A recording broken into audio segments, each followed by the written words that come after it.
মাদক শোধনাগার তৈরি করবার আগে যারা মাদক বিক্রি করে, যারা মাদক উৎপাদন করে, হ্যাঁ, যারা মাদক যুব সমাজের মাধ্যমে ছড়িয়ে দিচ্ছে, তাদেরকে আগে ধ্বংস করা উচিত।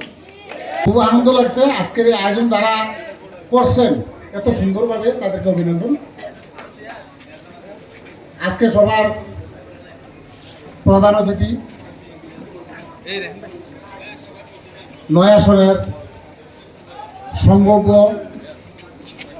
সংসদ সদস্য প্রার্থী এবং কি দানের শীষের মনোনীত বিএনপির মনোনীত দানের শীষের প্রার্থী আলহাজ শামসুল আলম ভাই, বিশেষ অতিথি শেখান্দর ভাই, ইমরান ভাই, কাদের ভাই,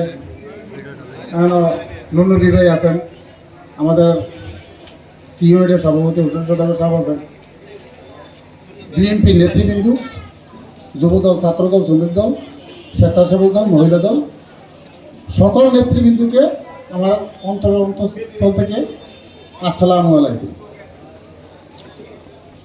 আমি কথা বেশি বলবো না, সংক্ষিপ্ত শেষ করবো। তারপর একটা কথা বলবো, একটা এমপি নির্বাচন করতে, একজন এমপি হওয়ার জন্য যতটুকু যোগ্যতার প্রয়োজন, দলের জন্য যতটুকু ত্যাগ করার প্রয়োজন, ব্যবসায়িকভাবে, অর্থনৈতিকভাবে, সামাজিকভাবে এবং রাজপথের সৈনিক হিসাবে যেভাবে থাকার দরকার, আশা করি আমাদের শামসুল আলম ভাই কোথাও অযোগ্য বিবেচনা হবে না।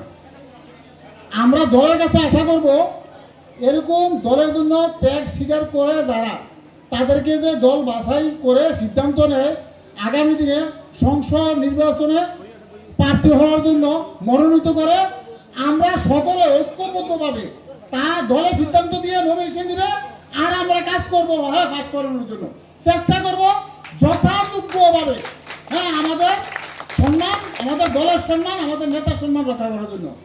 আমি আমার আরেকটা কথা বলে শেষ করব, যে আমার ভাই ফারুক একটা কথা বলছে, মাদক নিয়ে কথা বলতে গেলে মাদক শোধনাগার তৈরি করব, এই কথাটা, এটা আমার আগে বলার কথা ছিল না, ফারুক ভাই থেকে শুনে কথাটা বলার ইচ্ছে হইল।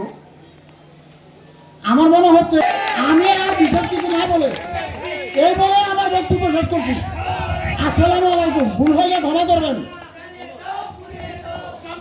ধন্যবাদ আজমিয়া ভাই আপনাকে আপনার বক্তব্য রাখার জন্য। এখন আমি আমাদের অতিথিদের